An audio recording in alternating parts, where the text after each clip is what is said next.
am I going to do anything to leave a legacy? And most of it is close friends. Yeah. Yeah. And I've honestly, I've seen over the last 7 years what friends are. Yeah. Who I thought were friends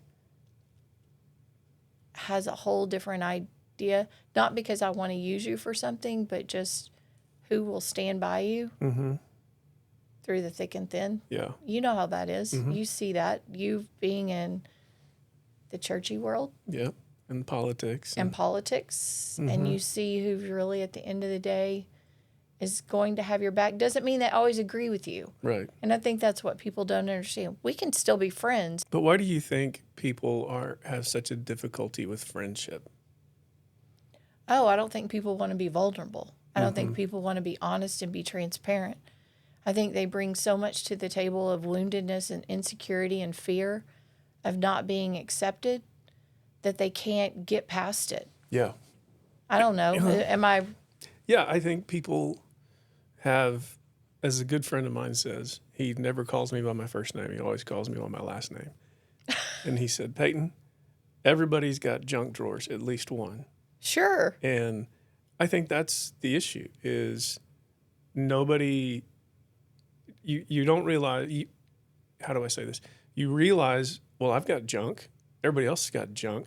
But everybody spends so much time acting like they don't have any junk. Yep. And so if you just kind of get past that, you're just like, you mentioned your dad played golf. I mean, that's kind of what makes great relationships on the golf course is a guy can go out there and shoot the round of his life with all of his buddies. And everybody celebrates and they go in and have a beer and say, what a great round. You shot a 75. I mean, and then the next day you guys can all go out and play and you shoot the worst round of your life. And everybody says, it's a hard game.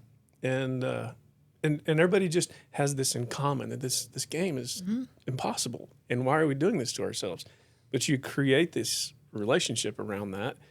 But there's not too many things in life that you can just, you don't create relationships around each other and go, yeah, that was a dumb move. Or, yeah, that was a great move. And that's all good. And your life is your life and my life is my life. And if you need me, call me and I'm going to call you. And let's just enjoy every day that we have. It's very hard to find. It is.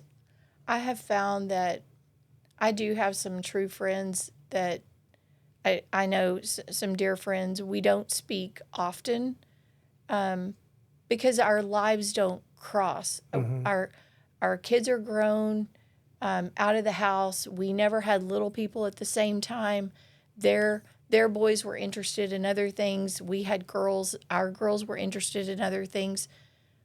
But there's always been a friendship for 30 years that we will occasionally go to dinner, maybe not anymore. And then they lost their son almost 10 years ago. But the minute they called, we were there. Yeah, game on. We're still there. You don't have to do all the ooey gooey stuff with me. It's like my kid's gone. Yeah. Okay. Everybody needs to step up. Right. And we're still going to do life with you. We're still going to be there. But you don't have to, I don't have to have all the ooey gooey part every single day. You don't have to check in with me. I just want to know that you're real. And I want you to, because I'm going to tell you, I'm going to screw up. And I just want you to love me through my junk. And I think that's probably been one of the most eye-opening things over the last 7 years of, it's been a challenge for my family. Even I've moved, I've changed, I've become really transparent on some things. Some of the time it's taken a challenge, it's taken a while for my family to move and to change the dance that we've done for 30 years.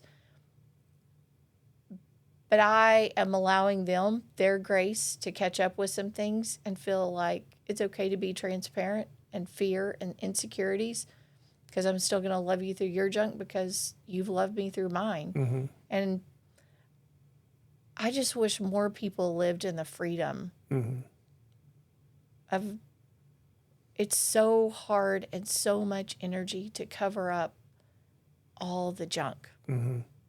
Yeah. It's if we spent our energy on doing things and seeing people as people, we would be much happier. Yeah, that's true. And, you know, what's funny is you say you spend so much time and energy covering up your junk. The flip side of that is if you look at social media, it's all about celebrating somebody's junk half the time, you know, where you're like, you really want to make a reel about that? I mean, so that thousands of people can see that? You really should only trust your junk with a pretty small group. And then the assumption with everybody else is, yeah, we've all got junk. I don't really need to know that. And, you know, and if it comes out, we'll deal with it. But it's funny how, and now even celebrating junk is performance, which is kind of weird. Yeah. You know, so celebrating junk, let's talk about the junk that your life is invested in now. So, you've been listening to this conversation with my good friend Lisa Bownds. We've known each other now for 24 years. Have we started this? Yeah, it's been going the whole time. Okay. Thanks for the warning. Well, it was going well, so I didn't want to stop anything. And I have known Lisa for 24 years. We've been very active in young people's lives, and but you took a journey about 7 years ago, I guess. 7 years ago this month. To start what's the right word? The unenviable exercise of a calling to help people that are, I'm putting words in your mouth, to help Sounds rescue really good. people that find themselves caught in sex trafficking. And maybe we could call it sex slavery. Maybe we could call it any other name you might assign it. It's become, for many people, new on the radar screen because of the whole movie thing that just came out, The Sound of Freedom and different things. I don't really want to get into a movie discussion here.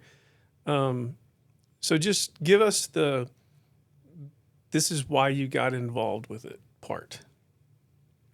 I think when we were talking about our junk, my life looked really great on the outside. If you were the person really on the outside looking at my life, you would go, Lisa Bounds has everything that anyone could probably possibly want. Not the rich and famous, but just average people. I have an incredible husband. When I met him, I met the three loves of my life because he had two girls that are mine in every other way except for giving birth to them, and 5 grandchildren, and we have a beautiful home, and life was going great, money in the bank. We would take wonderful vacations. But inside, I already knew, and I've known for years, we talked about this before on our other podcast, and people have heard me speak. In the other side of my life, the Lord had already put it on my heart that I would be working with the most vulnerable population. I just continued to run from what I knew I had to give up and the junk that had to be revealed. The darkness, the secrets, the experiences that you just don't want to ever talk about. And there's a lot I still don't want to talk about. Not because I won't talk about it. I think sometimes I just don't know that it's necessary. But I'll share whatever I need to share with anyone. But I just knew that my life was falling apart. Mentally, I wasn't holding it together. Physically, I wasn't holding it together. I could not continue to make everyone else's world go round, which is what I was supposed to do, and make it look easy. When I shared with Wes what had happened to me, I really just wanted to free myself of the burden of all the secrets I just felt like I continued to suppress. And it was a struggle with the Lord because I'm like, you're blowing up my world. You're rocking my world, and I don't want you to rock it. I've done youth. Mm-hmm. I've been with kids. Why don't you just let me? I'll go work with youth again. Mm-hmm. Yeah. Because that's really kind of where I thrive. I don't do well with people our age. I'm just going to tell you, I'm great with little people. and youth, and I'm great with elderly people. I don't do well with people my own age because I lived for such a long time in the fear and insecurity of what are you going to think about me? Are you going to like me? Am I going to wear the right thing? Am I going to say the right thing? And in the grand scheme of things, none of that matters. Mm-hmm. Yeah. And so just approaching it and really setting out to go, Lord, I want to see people like you see them. Mm-hmm. And that's a whole statement that you just ought to be prepared for if you be say careful it. when you say that. And it's one of those things, be careful what you wish for, because Mm-hmm. it might not turn out exactly the way you think it ought to turn out. But it's been a journey. And this weekend, I have to say, I told someone we had dinner with them Friday night, and someone said, "You look tired." I was like, "I am," because I just spent the last 3 days with a couple other people doing an install. One of our gracious, actually, David Arrington, one of our stakeholders, I reached out to him about a month ago and I said, look, I've got to have a place for this young lady and her daughter to stay. I have been navigating and working with her for the last 2 years and bouncing her all over Texas and Oklahoma because we don't have little people at the village, but I needed a place for her. She was born in prison, sold through the foster care system, violently abused through her adopted parents, taught how to turn tricks at the age of 12, 13 by her aunt. Life just has gone downhill. Recruited out of a women's shelter with her daughter, who's 2, and sold by an attorney out of the Dallas area. And I got a call one day and said, well, I've got this young lady. I was like, okay. And they said, and you can help. It has been a roller coaster because I haven't had a safe place for her. And I reached out to him and I was like, I'm kind of at my wit's end. I've tried program after program after program here in the Permian Basin and other places. I think she will do well if I can have a safe place for her. He said, I've got an apartment. She can live there rent-free. She can pay the utilities. Can you furnish it? And I was like, that I can do. I've got the furnishing part down. And we spent the last 3 days fluffing this apartment, getting everything. And I said, are you bringing anything with you? And she goes, we have our clothes. And I'm going to tell you, very limited. And/or appropriate. But I told her, I said, I'm going to help you with the place, but I'm not doing all the work. And so for 2 years, she has trusted me to walk with her, make decisions. In the middle of the night, I'll get a call and I'll go, you got to get out. You can't stay there. You've got to leave. You're not safe. I haven't had a lot of good night sleeps in the last 7 years, but I really haven't in the last 2 years with her because I just knew she wasn't safe and neither was her daughter. So we fast forward, and yesterday I do that whole reveal, fixer upper reveal, here you go. And she and her daughter walk in, and I'm not sure that I've seen someone not stop smiling. And her little girl goes up the stairs to her room, and she's just in love with the place, and she's making it her own. And I sent David a text last night, and I told him, I said, I'm not sure who's going to sleep better tonight, her or me, for the first time in 2 years. But in the last week and a half, she's been able to acquire daycare here in town. She's done it all, daycare for her daughter. She's employed with MISD, and she's doing the work, and she's showing up, and she's doing all the hard things, and she's going to counseling.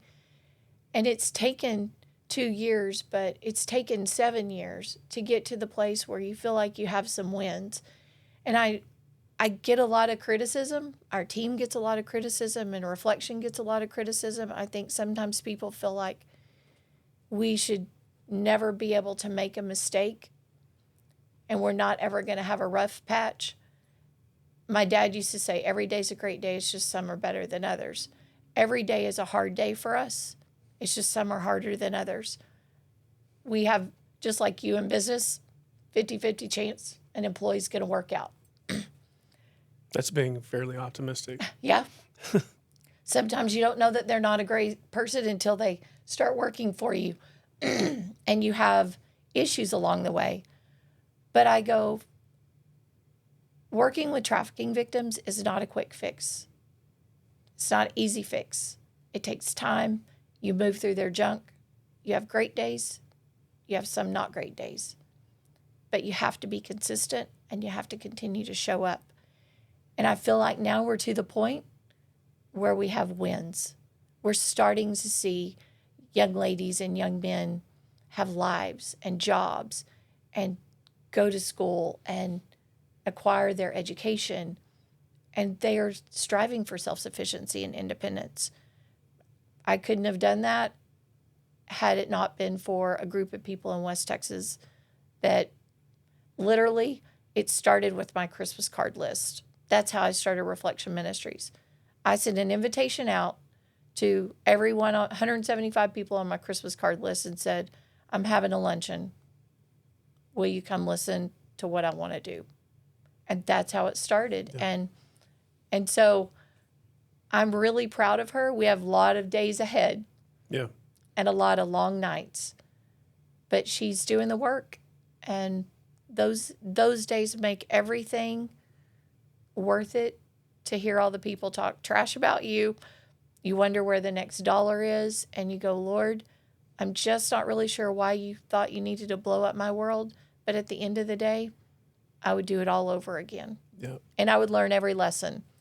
Again. Yeah. Because it makes our entire team better and stronger. And we know and we confirm why we do what we do. Let's tell me, I know there's probably no such thing as the word typical, but what is the typical path? And let's take it by gender. What is the typical path for a female to get caught up in, imprisoned in, involved in this world where now they're seen as a good to be trafficked? Okay, we could go down a couple of paths with that. We can go down the aspect of, are they sold by their families initially? Mm-hmm. Because What percentage of them is that? About 46%. Are sold by their family? Are sold by their families. Mom, dad, aunt, uncle, grandparent, other sibling. So when you start looking at the familial side of it, we're talking about young people that are on the street, the ages of 5, 6, and 7. But before they get to the street, if you are going to sell a 5-year-old or 6-year-old or 7-year-old, you have to prep them. If I'm going to sell a 5-year-old to you, I have to condition them. Because what I want as a handler, as a controller, Mm-hmm. is for that person, that little person, to do to you what you're paying for. Right. The best way that happens is if I begin at 6 months old or 1-year-old, 3 years old, touchy-feely, introducing to porn. What are they watching on TV? Who's coming over to the house? Who's touching them? Who are they sitting in their lap? What's being done? What are they learning to be familiar with in order for them to be Right. So in the a great same product way, for you? So in the same way, because I know people hearing that are already going to be, what in the world? That's going to be the initial. Okay. So they're doing sexually what and this is a horrible comparison, but I think people will understand because I'm making it so bluntly real. They're doing to a child what a dad would do to his son who he wants him to love football. He's like, you're going to sit and watch football with me. Absolutely. We're going to surround you with cheering for football. So the wicked side of this is we're going to use you for sexual exploitation. Therefore, we're putting a comfort level around you of well, this is just all normal, and the normal people do this. Correct. Mm-hmm. So, and I think so much of people now go, I don't want to hear that anymore. I can't hear that anymore. Well, be on the other side of the receiving end of the person that it's being done to. Mm-hmm. The only way that stops and you don't have to hear about it anymore is if we begin to do something as a community to change it. Because I have grandchildren. Yeah, me I too. have grandchildren, 2 boys and 3 girls. And it makes me nauseous to think. And it would be so easy for me to sell my grandchildren. So easy. They trust me completely. It's Jeej. Whatever you want to do, Jeej. I could spin this in every way that possible. It's that easy. And that's what I don't think people understand. Because most of the time I hear, well, why did they leave? Why didn't they tell someone? If you're 3 and 4 and 5 and 6 years old and the person that you rely on to provide everything to you, food, clothing, shelter, a safe place, and you have no idea that this is wrong. Right. Because you have to come at it from their point of view. Right. They're little people. Right. They don't have 56 years experience of going, not the way the world should be. Because you've been conditioned to see that this is right. Yes. This is normal. And if other people must not it's be. if it's happening to your siblings, doesn't mean that, and there's no way out. Who are you going to tell? Right. Who are you going to tell? I have a sweet friend that she told her mom, she was like, I don't want to go to my uncle's house. She was 6 and 7 years old. And her mom said, it's okay. He's going to teach you what men like. And you'll just do it because this is just the way the world is. But you're going to be able to make a lot of money later on. Wow. And so when you take that, so let's go back to when this is your life, 5, 6, 7 years old, now you start school. You don't have any idea that this isn't happening to other kids because it's not what you're going to talk about. Right. Because now you can't tell anyone because we don't have a lot of money. So you have to help mommy make some money to pay the rent. And if you tell people they're going to take you away from me and I'm never going to see you again and bad things are going to happen to you, this is just what we do. Right. And are these young men and women who are now in junior high and high school, and this question just came to my mind, are they typically very sexually active among their peers, or do they only reserve that for business? Probably a little both, but most of the time it's business because someone is still controlling them. Mm-hmm.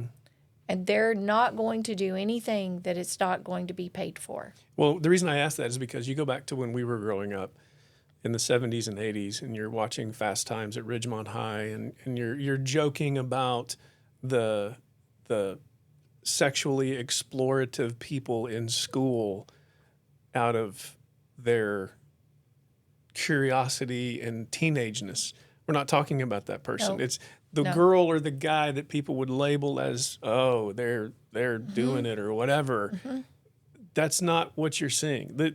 This young lady or this young man who has been groomed and marketed, so to speak, absolutely, is, like you said, they might even look less wild or crazy in high school because they have to reserve that for business. As crass as that sounds. Yes. Is that fair? Yes. I mean, because the 13-year-old young lady that was here in one of our junior highs, nobody was ever the wiser. She looked like a regular girl. And she was sleeping during classes. Because she'd been up all night turning tricks. Absolutely. Absolutely. And so, or you begin to see those that they show up at school and they absolutely don't have money for new bags and nails and lashes and the clothes and now their demeanor changes a little bit because now they're having to live in a persona because this is what they're doing because they're turning tricks during lunch, they're turning tricks in the afternoon. They're on call. They're on call all the time. All the time. Racial component, pretty evenly distributed. Is there a racial predominance of white girls, black girls, Asian, and it might be different in the male side as well? we see all. We don't have one white, black, Asian. I mean, we don't have I can't say we've had one more than the other. I think there's probably a lot on the black side because there's a lot of cultural things that happen or socioeconomic aspects that go along with it. But I'm going to say it's across the board. Yeah. It's 36% of trafficking victims are male.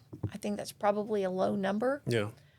Only because you have a lot of men that are trying to hide and go under the radar but want boys.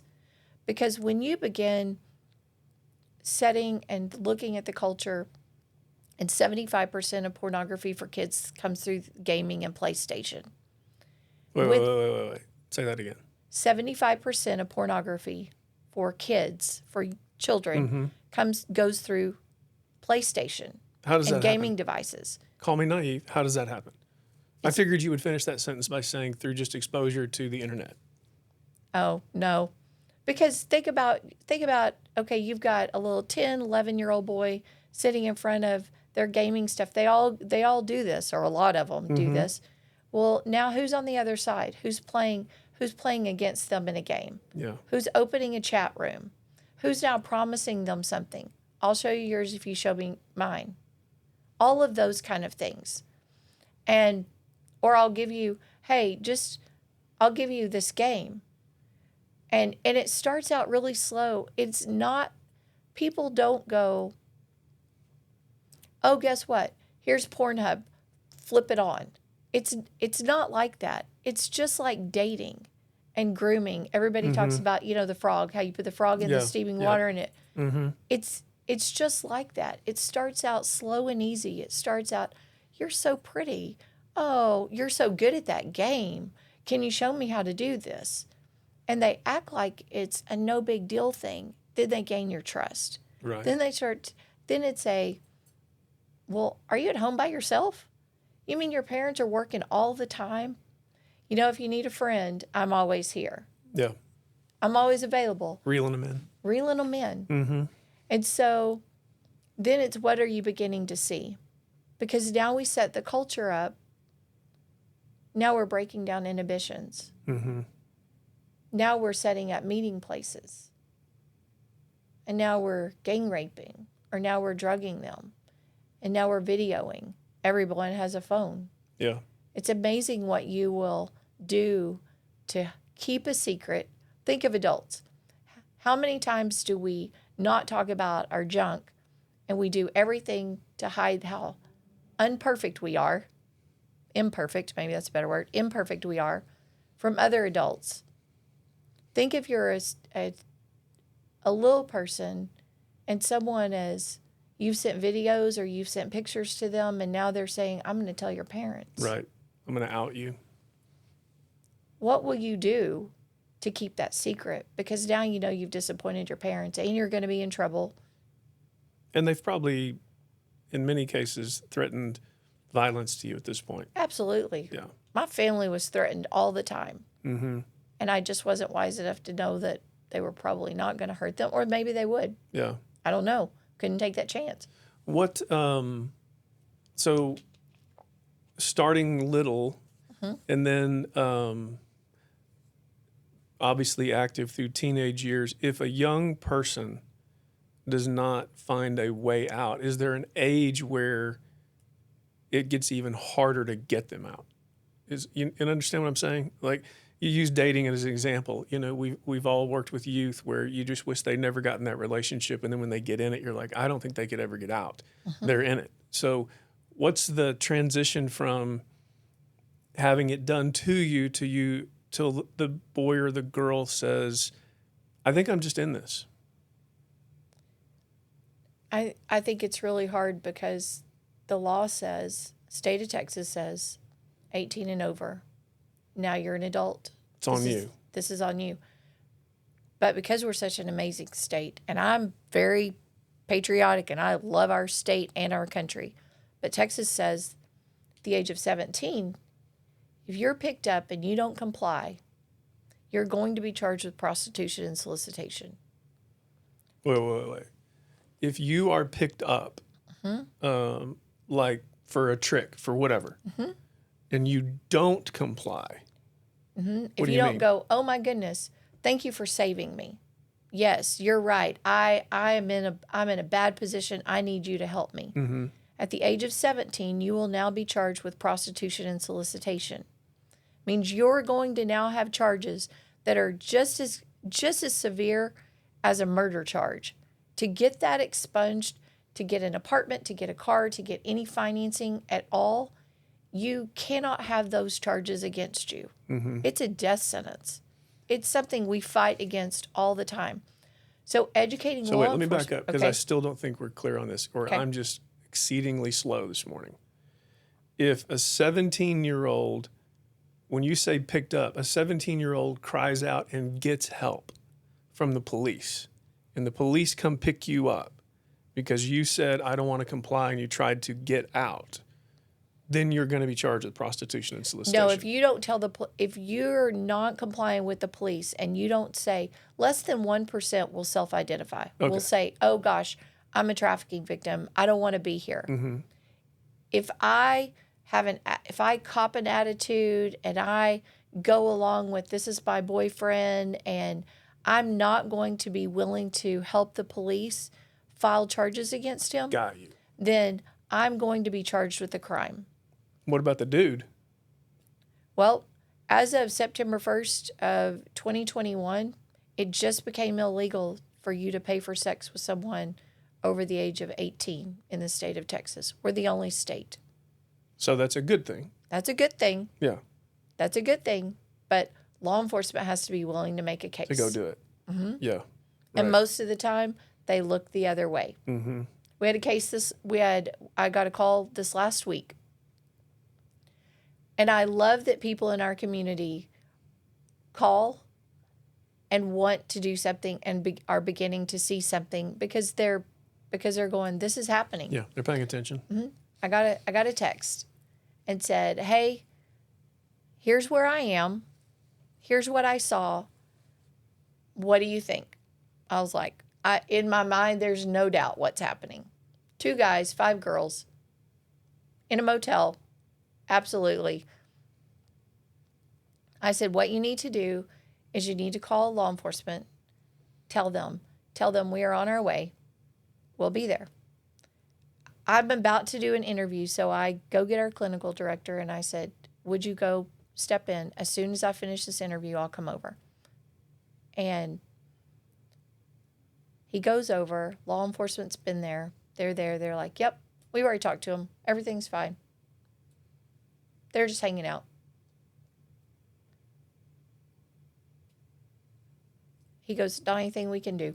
Right. I'm like, first of all, you didn't wait for us. You didn't separate them. You didn't give us a chance to talk to anyone. I can't go bang down the door of a motel without something just on a whim because someone called me. But to have law enforcement not step in and go, I love law enforcement. I think they do a great job and I will always back them. But we have to figure out how do we work together as people and as entities to recover people. Right. To rescue them.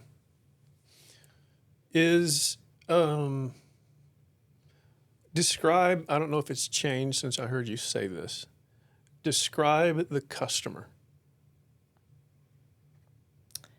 The customer, when I started talking about this back in 2016 and 2017, about 67% are white educated men who are married with children. 11% of buyers are women.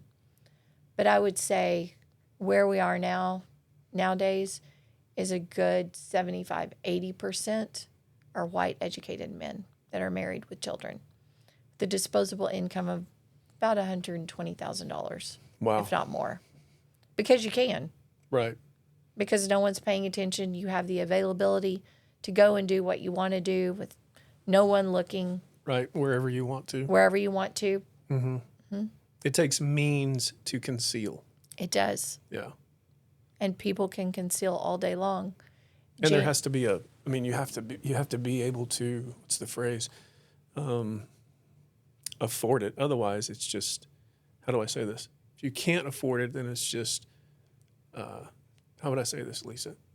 If someone is of a demographic or income bracket that they can't afford or hide, then they're just stealing, raping, and pillaging.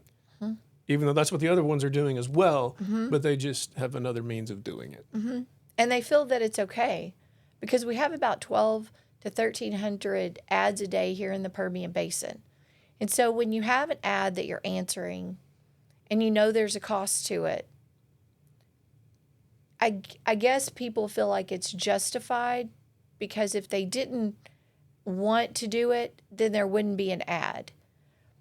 But if you understand the other side of it, that about 94% of trafficking victims are violently abused before they even get to be on the street to be sold.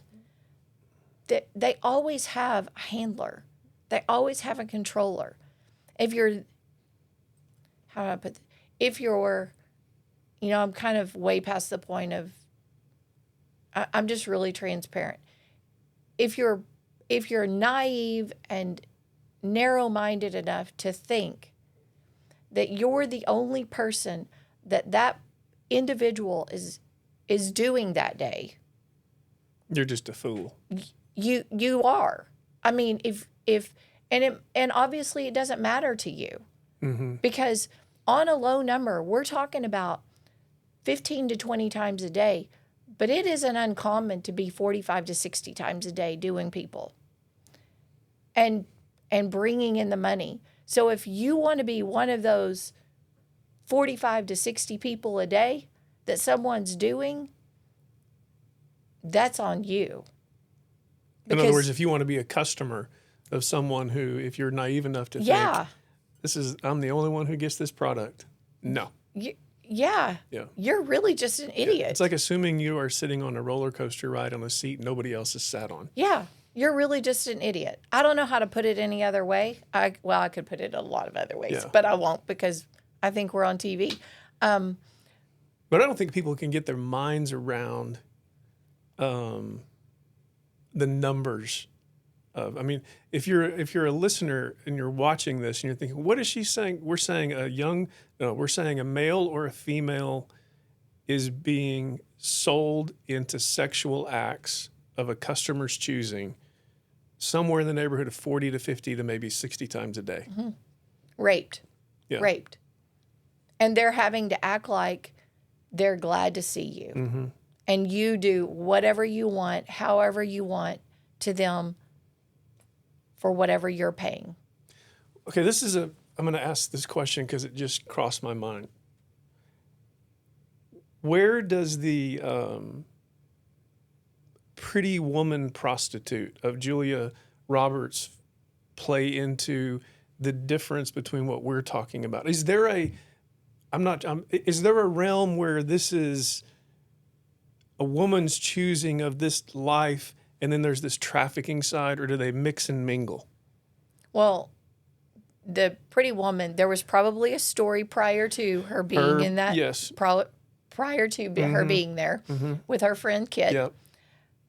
But they don't tell that part. Yeah. But less than 5% are the Pretty Woman. Right. Are the, I'm choosing to do this. Yeah, I'm choosing this. I am going to be an independent sex worker. Right. Less than 5%.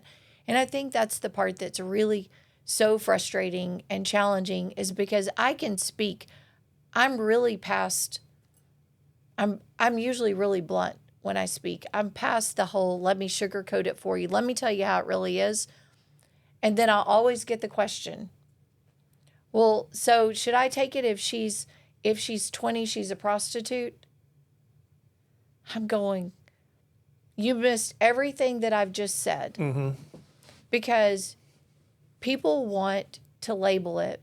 Because I think if you label it, it makes you feel better.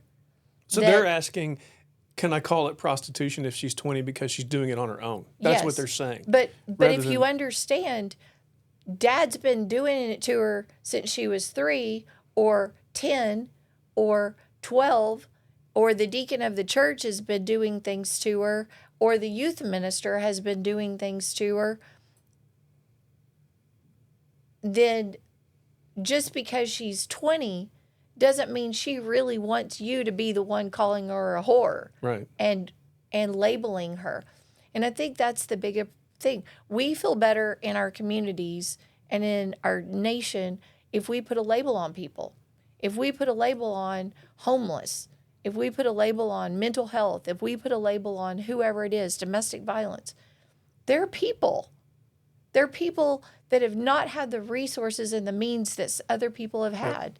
And in this world, like, that's even a homeless person more so than a trafficked person can make some choices on their own to put themselves in a situation where, you know, whether they decided to take drugs or to quit working or whatever the case might be. You don't find, and you can correct me on this, people don't traffic you to be homeless, but they traffic you to be a sexual good, usually. Because traffickers aren't going to go out and find the best looking homeless people they can find. No. I mean, that's so, but you're right, though. We label people, we put these things on them. But I want to go back to something you said just a minute ago, because I don't think people let this register. That if I were to ask people, so why don't you describe for me someone you think purchases people for their sexual pleasure? I would imagine the first images that someone would come up with is something dark, dirty, and disgusting, rather than suited up, well-to-do, driving a BMW or whatever the case might be. And was that surprising to you when you got into this world, or did you expect that? No, because that was usually my buyers. Mm-hmm. That's usually who I was servicing. Yeah. Because they're the ones, people that pay. Right. I mean, and they're going to be repeat customers. They're going to be the people that, I mean, I had a standing with a preacher and his colleagues at a church. I mean, I was sold. I had a standing appointment every single week in a little Sunday school class at a church in Denton. Jeez. And so when we were talking about the familial aspect and setting them up for this is the course of their life. But when you look at, let's just say, general traffickers, someone recruiting, we're beginning to see our young girls that they're targeting between the ages of 12 to 14. They're vulnerable. They're easy targets. They're fulfilling a need. They're seeking attention. Even our boys between 11 to 13 years old. Because we have a demand. If we didn't have a demand like everything else, we would not sell people. Yeah. Supply and demand economy works well in this particular endeavor. It does. You know, so you're saying the most in-demand product is a young boy or a young girl that's either prepubescent or in puberty between the ages of 11 to 15. Mm-hmm. And that's the most in-demand product. Mm-hmm. I had a man, that's probably the nicest way to put it. I had a man that I was sitting on his lap, and he said, "You just remind me of my daughter. She's just a couple years younger than you." That's disgusting. Why would he say this? Mm-hmm. Why would you even be thinking about that? And I think that's what people really it's a dark subject. I'm thrilled that people don't know about us, and I'm thrilled that people don't know about trafficking because that's not their life. But just because you choose not to know about it doesn't mean it doesn't exist. How bad is this on college campuses? Raging. You have, the average age to pay for sex for young men to pay for sex for the first time is the age of 21. That's higher than what I thought you were going to say, but they probably just got a job. And, okay, crazy question. Do traffickers take credit cards? Yes. Okay. Yeah. I mean, I was just thinking, Oh, okay, yeah. and he just got his credit But- card. Yeah. Oh, absolutely. So Chicago, several years ago, was the first city to say we are not going to approve charges. They have certain criteria on MasterCard and Visa. They do not approve charges. MasterCard and Visa in Chicago started that because they began seeing that there was an influx There was of money transactions coming taking through. place digitally like this. Yep. Yeah. Wow. So the average age, you said, of a male purchasing his first trafficked victim or purchasing sex is 21. Is it the same for women, even though it's just a smaller category? It's usually older for women. Older for women? Yeah, I was going to guess that. Yeah. But you think about college campuses. So when you're thinking about frat parties, Yep. who's bringing in the party? 21-year-olds, Who's yeah. bringing in the entertainment? Yeah, the 21-year-olds. People The leading. 22 if they're still there. They're bringing them in because you've already conditioned if you're 10 and 11, 12 years old and you're gaming and you're looking at porn and you're inquisitive. This is now you're starting to go, oh, I need to try some things out. Well, so now elementary, junior high, you're starting to be, Yep. I'm going to play around a little bit. High school rolls around. Right. I might need to be a little more forceful and take what I want and be a little more enticing. But if she's my girlfriend, that works. Right. I can try what I want. But then it's like, well, how do you take it to the next level? How do I get the person that I see on the video doing those things because I've already exceeded it? Yeah. And now we've just set the culture of, well, gosh, I'll go to Vegas. I'll go on a golf trip. I'll go on a hunting trip. I'll go to the oil show. Yeah. I'm going to be out of town for 2 weeks at a time working. Nobody's around. I have needs. Yep. How? I'm sitting in a sand and water fill site. Lines are 2 or 3 hours. I don't have anything to do. I can only scroll on social media so long on my Right. phone. Right. Trafficker rolls up. Why would I not partake? What question was I just getting ready to ask you? Usually I don't forget the question that fast. So it is prevalent. We are older. It's prevalent on college campuses. We know that. Tell me about the market of the Permian Basin, and don't be just Midland specific, Odessa, because I know really it's a hot region because of the industry. So how hot of an industry is it in the Permian Basin? The Permian Basin is in the top 5 regions in the United States. And we're a hotter region than Las Vegas, aren't we? We're pretty close. Yep. Yep. Who's the number one? Dallas. Really? Houston used to be. Dallas surpassed them. But you have to look at what I appreciate about both of those markets is they see the issue and they're addressing it. They have addressed cantinas. They've addressed their strip clubs. They're Illicit addressing massage things. parlors. Massage parlors. Okay, can I just tell you holding something? property owners. Holding property owners who have these businesses inside of them. Yep. Accountable. So I have, we've joked about this. Like we have all these friends that go and get massages and everything. I mean, I would never go into a massage parlor or just say a massage establishment that was in a strip mall, regardless. I don't care if it was coated in gold. Like I would never even go in there anyways because everything about that seems seedy to me. I mean, as a percentage of places where you can go get a quick massage, how many of those are a place where you can get something else quick? Sure. Well, we have about 41 here in Midland. I mean, you and I were on the same call, and we really haven't done anything to address them and close them down. And so if you're in Dallas, it's probably an exponentially more number of parlors. I remember the question I was going to ask you. Okay.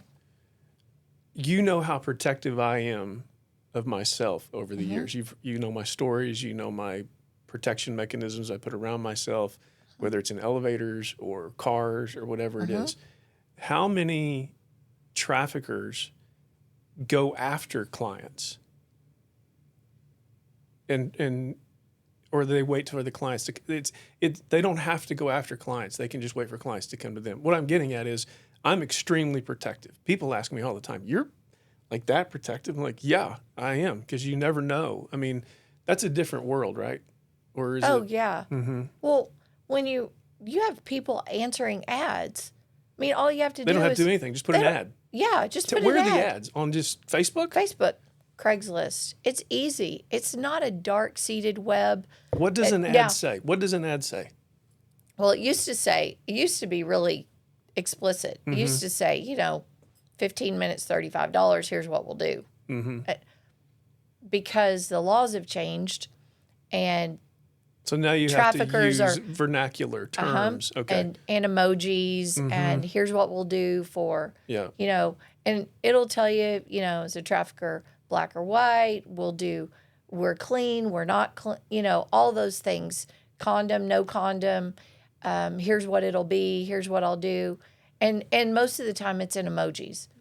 And wow. And it will also be what's in the picture, how is that person posed, whether they're a minor or not a minor. And perpetrators know. Buyers know. They know what they're looking for. They've got it down to a fine science. They know what race, model, everything that they're looking for. 2 more questions. Okay. And I'm going to try to end with the second question on a redemptive note. Okay. I remember when I was in college and I used to wait tables, and it used to be the craziest, wildest crowd. How many people in the wait staff world are marketed after or sex trafficked? Do you ever see that a lot? Yeah. A lot. Because they'll do whatever they have to do. A lot of the times it will look at, especially if they have been brought to this country on a visa, or they'll be it'll be like debt bondage. They'll be able to say, well, we'll bring you over or I'll help you, but now you have to pay me back. You got to help me. And they're never going to pay it back. Right. But they'll do whatever they can, or it'll be, well, let me do this and see if I can make as much money turning tricks as I can. If not, you have to make it up. Wow. How do you, and I say this from a bit of a church background, because in the church world, sex and sexuality have always been spoken of and referred to as a necessary curse, so to speak. And then you'd hear preachers say stupid things like, well, sex will be wonderful whenever you are married. And then I've done counseling so much, I've found out that, no, actually, since none of you know anything about your sexuality, you don't enjoy each other, and you don't enjoy this gift. How do you move towards a redemptive, holistic model of our sex and our sexuality in such a morbidly horrible environment? How do you take a young woman or a young man? How do you take just people who you think don't even know this stuff is going on, but how do we return to a healthy, I would say, Christ-exalting understanding and expression of something that was given to us in creation, but the enemy is just walloping all the time? I would say Christ first. And I don't mean that in a churchy answer. But there has to be an ability for transparency and conversations and laying your insecurities on the table. I'll use Wes and I, for example. He'll probably kill me for this, but maybe not.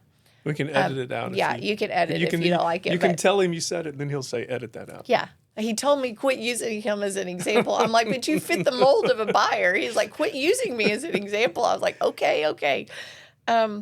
But I feel like you have to be able to go, for me, it's lots of therapy. For me, it's having a conversation with my therapist that guides a conversation with Wes, of being able to be vulnerable.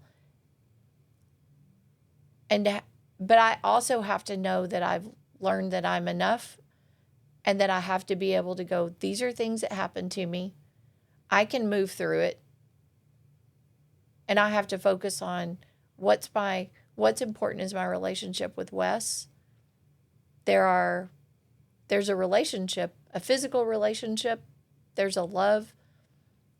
But I feel like our relationship is not built around sex. Our relationship is built around Christ, but is built around a home and a family and what we both want. I don't, that's a really hard question to get to the point of a real relationship.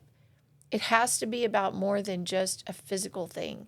There has to be intimacy for me is not physical. Intimacy for me is that I've really given you my heart and I can trust you with it.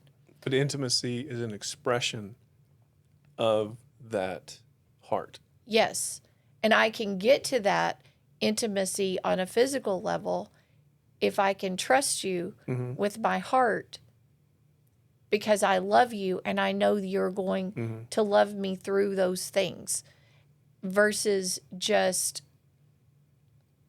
hey, I'm in this relationship and I can't trust you on any other level. Right. But I'm going to do you because it's what we do here. Because that's what we transaction. do. Because that's what we do. And it is a transaction. But I can, even sometimes, if it's a transaction in a very fierce love relationship, because we all bring things to the table. We all have junk. We all feel bad. We all have busy days. We all have distractions. I'm not saying that every time that you're together with someone, it's this fireworks and light bulbs that going off and all that kind of stuff. But there's a level of intimacy that you have to have a trust that I can be everything about me and lay it on the line with my insecurities, and you're going to protect me. Utter transparency and vulnerability in the midst of a limitless trust relationship. Yep. I heard a theologian say one time, he said, the sexual expression between a husband and a wife is the nearest thing in creation to the utter joy we can experience in eternity in a relationship with Christ. Wow. And you say that again, he's like, what he gave us in this gift of our sexuality when he created Adam and Eve, who were naked and unafraid, and obviously were procreating, he said, is the greatest physical manifestation of what this unhindered eternal relationship with Christ will be like. So if you think about that, what we've done in so many circles is turned this expression into something that is betrayed early, cheapened early, stolen early, rather than at the earliest stages. And this is a tough place to land, if the enemy is starting to steal, kill, and destroy at 3, 4, 5, and 6 years old, then at what time do we as leaders, as teachers, have to start trying to redeem that and acknowledging the beauty of God's creation that is beautiful, that is to be celebrated correctly as beautiful? It's a whole nother podcast we could do. It is. And then we'd have to probably rate that one as well. But it's just, if something has been stolen, it's been stolen so aggressively only because it's so valuable. I mean, if you think about that, I mean, the value of what is stolen should tell you how valuable it is. And if all this effort is being expended to destroy this most beautiful expression of maleness and femaleness, and even destroyed in the other ways we're having to see it destroyed, then we have to somehow return to how valuable it is. And right now, it's being cheapened and trafficked in astounding numbers. It is. What is the, I'm going to steal a Tim Ferriss question. Okay. If you were given a billboard that could be seen by everyone in the nation, what would you want on the billboard? Wow, this was not a pre-recorded question. I did Not not get one this. question I've asked you has been I know. pre-thought. I was like, these are not the questions on that list that you sent me.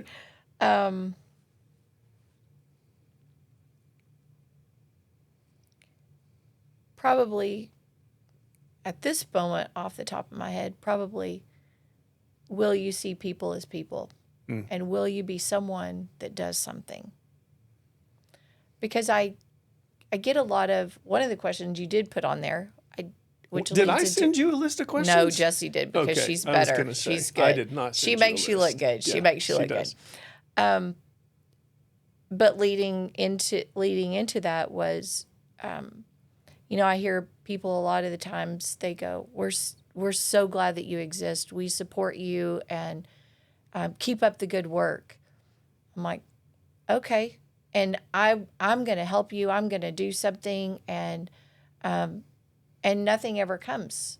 And we see a movie, people text, people go, wow, what are we doing about this? Like, well, we're showing up every single day. We show up every single day. We're on 24/7. What are you doing in the community? Whether it's trafficking or homeless or domestic violence or something else, what are you doing? Are you part of a solution to an issue that we have here to see lives changed? Or are you just on the side, you're just the critical side of, Right. well, they don't do this and they don't do that, and she did this and she said that? Or are you really showing up and going, you know what? Because I'm going to tell you, every nonprofit, they're not doing it to be rich. No. They show up every single day with a different agenda that you have. They show up to, how are we going to raise enough money to turn the lights on? Now I've got to field every crisis issue that I have. What's going to fall apart next? How do I fix this? How do I pay my people? How do I become sustainable? How do I make an impact? Yep. Or how do I realize I'm no good at this and I need to find people who can help me, or I need to partner with somebody else, or whatever the case might be. And all of those that. things. And you mentioned, something that I learned a long time ago. Most of the people who complain aren't doing anything. And it's just, it's the old Teddy Roosevelt quote that I don't know, but it's the gist of his quote is, it's really not the person outside of the fight or outside of the ring that matters. And that's not what concerns me. If you're outside the ring and you're not fighting, which is the vast majority, then, I'm going to be nice to you. I'm going to listen to you in the hallway if you want to say something to me. And then I'm probably going to walk out in the parking lot and have a conversation with myself about how useless that conversation was, And that's just the world of rescuing you have to live in. And, but Lisa, I appreciate you very much. Sure. Thank you. I appreciate feel like you. we'll have to do this again just to figure out what this second topic is related to everything you're doing. How do people find you? And I'm going to use this word. How do they help you in finding you? On our website, it's Reflection Ministries. Not Reflections. No. Reflection Ministries. Ministries. Is it STRIES at the end? Mm-hmm. Okay, just making sure. TX.org. Okay. Or our office is 432-247-1099. 247-1099 with a 432 area code. Excellent. And we didn't mention this, but I know some people may say, well, I want to see where you have people. That's a no-go. It's an undisclosed secret location, so we can hide them and protect them. So don't even ask that question. Right. And I'll say it for her. You can help them financially. That's always going to help. But then they can reach out to you through the website and the phone number. That'd be great. Fantastic. So thanks so much. Absolutely. Always. Thanks I've for enjoyed making the it time. happen. Yeah. Yeah. All right, Ryan, we good?